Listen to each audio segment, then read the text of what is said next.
The New York Yankees are the subject on today's Sportsnaut interview, and joining us is Erik Boland from New York Newsday. He covers the Yankees. He is the beat writer there, and so much going on. And of course, we got to start, Erik, with Gerrit Cole. Of course, flew out to Los Angeles yesterday for the injury. Tell us what's the latest on him, and what are the Yankees expecting to get in the way of news regarding the injury? Well, I mean, I can tell you that organizationally, there's certainly, and I try to avoid the cliches when I can, but not always. But organizationally, they're on pins and needles, waiting for the evaluation of Neil Elitrash, who's an orthopedic specialist, and he's out there. Cole is being evaluated and tested, and Elitrash will also look at the results of the MRI and the other testing that Cole underwent in Tampa before heading out there. Obviously, there's something going on in there, and I'll draw this comparison with you, Scott. Aaron Judge also went for an MRI on Monday on his oblique area, and within 12, 14 hours or whatever, Judge was standing in front of his locker saying that it came back clean. And then when Boone talked a little while later in Dunedin, he said the exact same thing, that it came back clean. So, teams and the Yankees are not unique in this. When the MRIs come back showing absolutely nothing, they can't wait to tell you. When the MRI shows something, generally they lie and say, "Oh, we don't have the results yet." Well, that's nonsense. I mean, anybody who's ever had an MRI can tell you that, generally speaking, you get those results, within an hour or two. And I can guarantee you, with these high-profile athletes and the medical facilities that they go to, they have the results fairly quickly. So, you could conclude with some logic, once they started hemming and hawing about the results of that on Tuesday, that there was at least something that was discovered. It doesn't mean it's season ending, doesn't mean worst case scenario, but there obviously was something in there. The reason why they wanted 4 or 5 doctors, whatever, to read those results and then ultimately have him go to Elitrash. So, look, best case scenario, he starts throwing again in 2 weeks or so. And because it takes pitchers about 6 weeks to build up the regular season, the 1 to 2 months minimum that we saw reported yesterday was kind of well, obviously type of thing, just based on what I'm talking about with the buildup. In his previous outing on the mound, which was March 7th, Scott, he threw 47 or 49 pitches, something like that. Now he's going to be reset back to 0. Even if everything, again, is best case scenario, you're looking at those 6 weeks. He's going to have to go through a full spring training. So I would tell you this. I think the Yankees right now would sign up for 1 to 2 months of Cole being out, because then that would mean that it's, inflammation, full, rest and recovery, get him started on a throwing program maybe in 2 weeks, 3 weeks, something like that. And then you get him by, mid-May, end of May, something like that. And I really believe that the Yankees would sign on the dotted line for that. But they just don't know right now. And I can tell you, working sources organizationally, the last few days, people that generally are pretty open with me and will tell me things off the record. I heard from quite a few of them yesterday saying, "Erik, honestly, we just really don't know right now." Interesting. Yeah. And I mean, look, the reigning, obviously, AL Cy Young Award winner, 664 innings since 2020. He's been a workhorse in that Yankees rotation. And of course, he comes out, the Yankees trade a bunch of young pitching away. Let's be honest here, in the offseason, to get Juan Soto and to bolster that lineup. When you look at this situation, if Cole's out for 2 months minimum, then what do you think? Does this maybe hurry up a signing of a Blake Snell or someone like that to shore up that pitching staff? Or what do you think that the Yankees might do in the case that they are without Cole for quite a while? Even though the Yankees, Scott, traded away quite a bit of their starting pitching depth in terms of young guys that they believed were on the cusp of the big leagues or already had been in the big leagues, like Brito and Vasquez did a pretty good job last year when they were called upon to start in certain situations. And obviously Michael King at the end of the year, and he was the linchpin to that deal. I mean, San Diego basically said, "You're not getting Soto unless you include Michael King." They asked for a couple of other top prospects that were non-starters too, but ultimately, San Diego said this is going to hurt. If you want Juan Soto, it's going to hurt, and the Yankees desperately needed Juan Soto. Understood that as well. But they believe that they do have a next wave of young pitchers that maybe are even better than the guys that they traded away. Will Warren is on that list, certainly. Luis Heel, who has not pitched in 2 years, has looked really good this spring. Hadn't pitched in 2 years because of a couple of different injuries. Chase Hampton, who ended the year at Double-A, he's probably not quite in that group.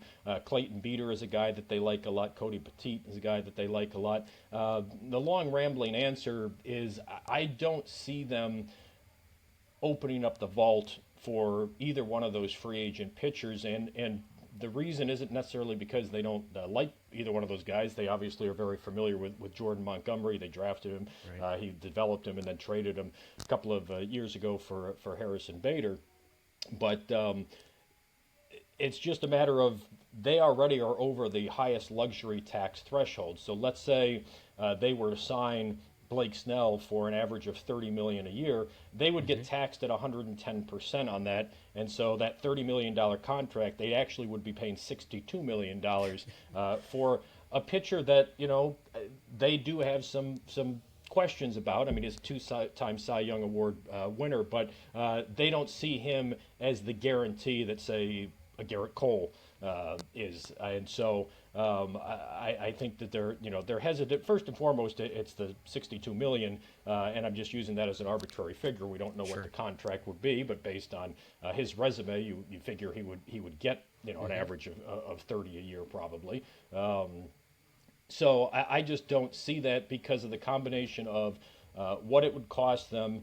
And additionally, they do believe in some of these young guys. Now, look, at the same time they were trying to get Dylan Cease from the White Sox, but the asking price they just found to be, and I'm not saying it's right or wrong. The Yankees just felt that what the White Sox were asking for was they didn't want that. Their minor league system took a big hit in the offseason because of the Soto deal and also the Verdugo deal and a couple of other ones. They didn't want to dip into that pool again, and Cease, of course, goes to the Padres. But they believe they have enough to withstand, the injury to Cole. I'm skeptical, but I've covered the team 16 years, so I'm always skeptical when they talk up young talent. Sometimes they're right, certainly, but a lot of times they're not. Yeah, we always hear about that next guy who's going to be the big superstar, right? And you just never know until they can get into the big leagues and actually play consistently and make it. You talked about Aaron Judge, his injury, the oblique, and that came back good. He had the toe last year. Of course, he hurt in Los Angeles against the wall there on a catch.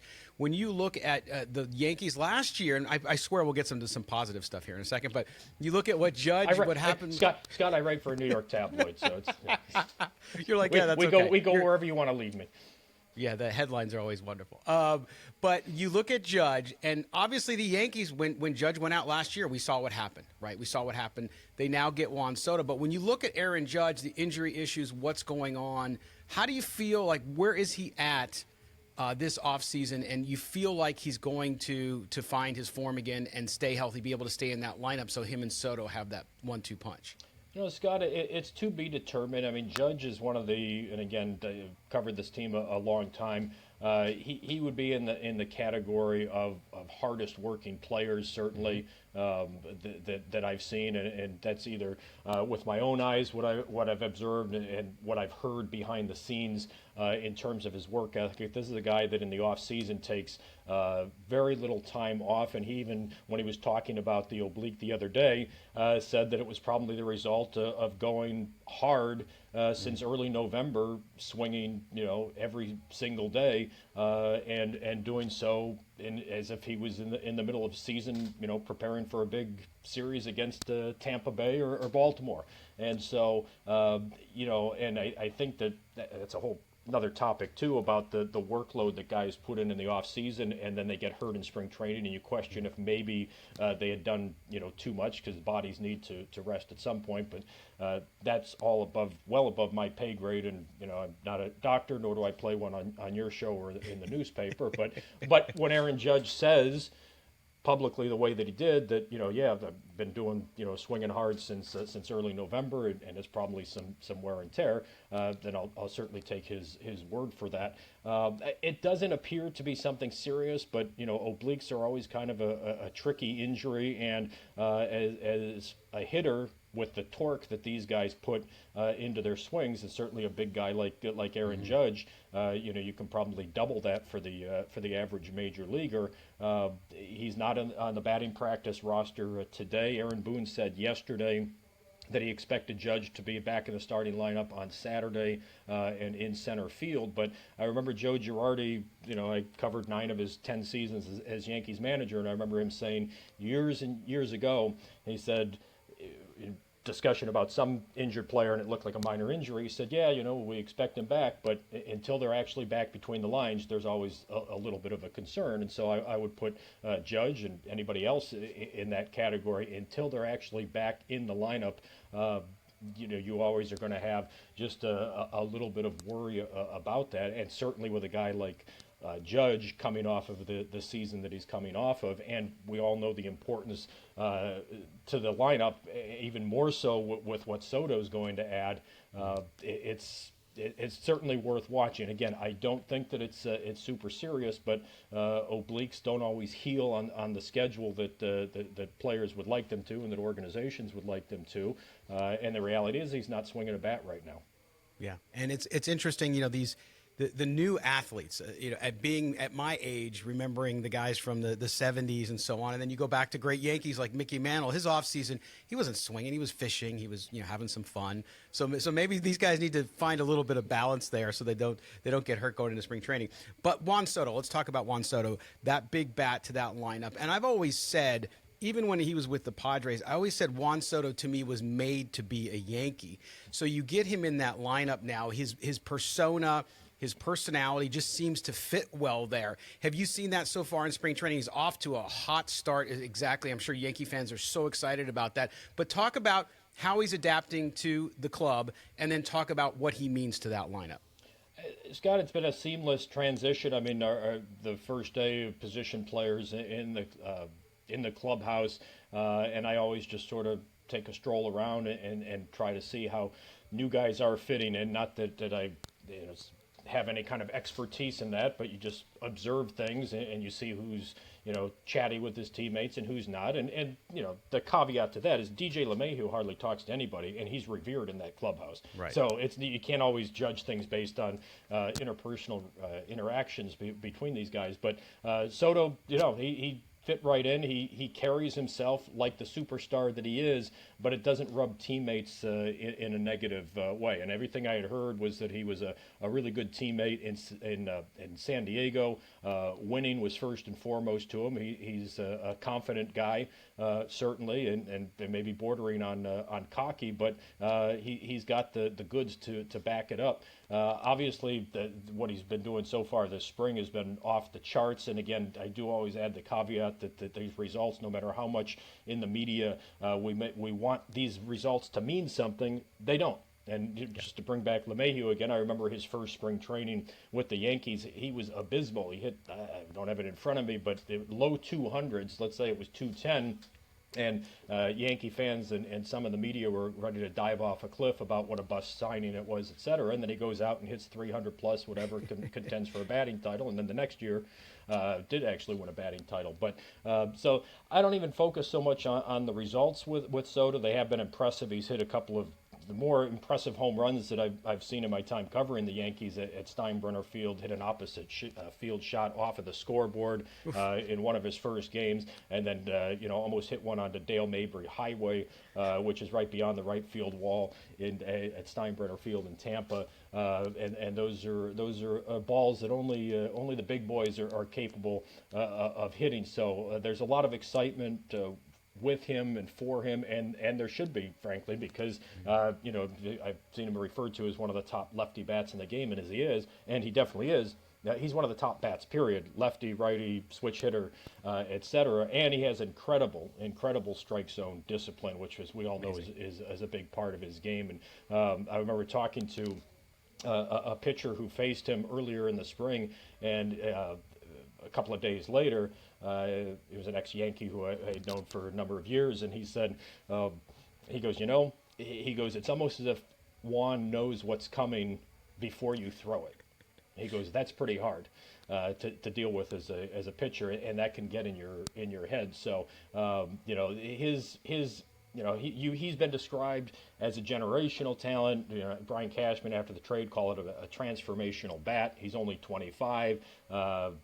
Yes, he is a perfect fit for Yankee Stadium, and not because of the short porch and right. If you look at Juan Soto's, spray chart, he hits it to all fields. He's certainly going to get his share at Yankee Stadium in right field, but he's going to get plenty in center and left as well. And I don't think you can overstate the impact that he's going to have on the Yankees lineup. Yeah, it's going to be fun to watch. In closing, Erik, we appreciate you spending so much time with us today. You look at this Yankees team so far, what you've seen in spring training. Obviously, people were disappointed in the 82 and 80 last year. They made so many great moves. Now, the only unknown is the Cole situation. But when you look at the squad so far, what you've seen in spring, expectations are high. Should they remain high, or where are you at with this team right now as you see them? I mean, look, you can't ignore the change in calculus with Gerrit Cole potentially being out for an extended period of time. I mean, this is a guy who is if he's not the best pitcher in the game right now, you're getting to his name a lot sooner rather than later in that discussion. So taking him out of the rotation, which does have some question marks behind him, and the unprovens of, as we talked about earlier in the segment, guys who are very hyped prospects that the Yankees like, but until they're between the lines and the lights are on in the big leagues, you just don't know what you're going to have. To me, look, if you'd asked me a week ago, I'd say I think this team's going to go neck and neck with the Orioles, and it's going to be a heck of a race down the stretch because the Orioles are good. And they added, Burns, and the one thing that they needed to do, they did, adding a frontline starter. So Baltimore's going to be very good again. But I felt that the Yankees would be right there with them. I still kind of do. But if Gerrit Cole is going to be out for more than the 1 to 2 months that we talked about earlier, and it's going to be significantly longer than that, or it's a season-ending type of a thing, I still certainly believe that this team can stay in the race. And they, always remember this, and this Scott being around a while, the Yankees have the wherewithal, whether it's free agent signing, trades, etc., to do what they need to do if they're so inspired to do it, to add to the roster. It's not, as Brian Cashman said earlier in the spring, pencils down once the regular season starts when it comes to roster configuration. So, if Cole, let's say it's a worst case scenario, and he is out for the season, I do think that they would re-engage certainly on the Blake Snell market. I would not rule that out. I still think it's more of a long shot than not, but they would definitely be more amenable to it for either Snell or Jordan Montgomery. I mean, they know exactly what they have in him, or executing some kind of a trade for another available starter. I think they could stay afloat. But yeah, would I say that they're a favorite or a co-favorite to win the division without Gerrit Cole for an extended period? No, absolutely not. But I do believe this offense, regardless of what goes on with the starting pitching, is going to be really, really good. And I would say I would be surprised if you saw anything close to a repeat of last season. Now, it's not impossible because they are relying on a lot of 30-year-old plus guys to have rebound seasons. LeMahieu's in that category. Giancarlo Stanton's in that category. Anthony Rizzo's in that category. All of the guys that I mentioned have had various injuries over the years. LeMahieu less than the other two. But it can be a dangerous combination relying on too many guys who are north of 30. And so, I could certainly see plenty of minefields ahead, but right now, as we sit on March 14th, whatever, I still think this is a pretty good team. But the Cole situation definitely throws everything into flux. Yeah, I know Yankee fans will be waiting with bated breath to see what the results of that and get that news on Gerrit Cole. Erik Boland, New York Newsday, covering the Yankees. We'll catch up with you during the season. Thanks for spending so much time with us and giving us the lowdown on the Bronx Bombers. My pleasure, Scott. Thanks for having me on. Bye.